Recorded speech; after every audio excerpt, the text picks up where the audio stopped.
రాశి వారికి ఈ వారం సానుకూల పరిస్థితులు గోచరించడం లేదు. అయితే వ్యాపార పరంగా కూడా చిన్న చిన్న ఇబ్బందులు ఉంటాయి. ఉద్యోగపరంగా కాస్త పర్వాలేదు అనిపిస్తుంది. ఖర్చులు కూడా అధికంగానే ఉంటాయి.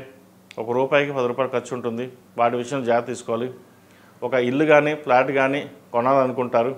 అయితే అవకాశం వచ్చినప్పుడు దాన్ని అందిపుచ్చుకోవడంలో మీకు మీరే సాటిని తెలుస్తుంది. వచ్చిన అవకాశాలని చక్కగా సద్వినియోగపరుచుకుంటారు. హౌసింగ్ లోన్ మంజూరు అవుతుంది.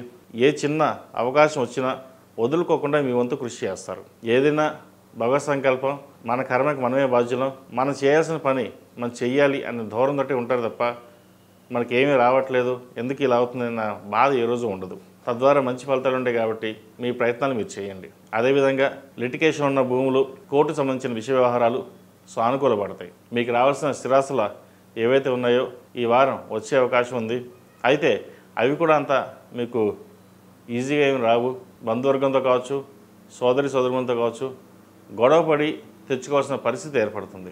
మన ఆస్తి మనం అడగడానికి కూడా అర్హత లేదా అనే బాధ ఎక్కువగా ఉంటుంది. సరే, ఏదేమైనా సరే ఎంతవరకు న్యాయం జరుగుతుందో అంతవరకు చూసుకుని ముందుకు వెళ్ళడం అనేది చెప్పదగినది. ఈ రాశిలో మించిన స్త్రీలకు వృత్తి ఉద్యోగ పరంగా, వ్యాపార పరంగా సానుకూల పరిస్థితి గోచరిస్తోంది. దశమాధిపతి అయిన కుజుడు, లాభాధిపతి అయిన శుక్రుడు వ్యయంలో, కుజుడు ద్వితీయంలో ఉన్నారు. అది కూడా కేతువుతో కలిసి కుటుంబ స్థానంలో కుజకేతువులు అనేది వివాదాలకి దారి తీస్తుంది. ఫైనాన్షియల్ పరంగా బాగా ఇబ్బంది పెట్టే విధంగా గోచరిస్తుంది. ద్వితీయంలో కేతు అంత బలంగా లేరు, అది కూడా కుజుడితో కలిసి ఉన్నారు. కాబట్టి ఏదైనా నిర్ణయాలు తీసుకున్నప్పుడు 1-2 సార్లు ఆలోచించండి. అదేవిధంగా వివాహ ప్రయత్నం చేస్తున్న వారికి మంచి సంబంధం కుదురుతుంది. ద్వితీయ సంతానం కోసం ప్రయత్నం చేస్తున్న వారికి సంతాన యోగ్యత సూచనలు కనిపిస్తాయి. అది మంచి తరుణం కూడా చెప్పచ్చు. ఏదేమైనప్పటికీ గడిచిన కొన్ని వారాల కంటే కూడా ఈ వారం కొంత మిశ్రమ ఫలితాలు గోచరిస్తున్న వారం ప్రథమార్థం కంటే ద్వితీయార్థంలో వీళ్ళు చక్కగా ఉందని చెప్పచ్చు. ఈ రాశిలో జన్మించిన వారు ప్రతిరోజు ప్రతినిత్యం లక్ష్మీ తామరవతులతోటి దీపారాధన చేయడం, కుబేర కుంకుమతోటి అమ్మవారిని పూజించడం చెప్పదగినది. అదేవిధంగా మంగళవారం కావచ్చు, శుక్రవారం కావచ్చు, సాయంత్రం పూట నిమ్మకాయ డప్పులతోటి దీపారాధన చేయండి.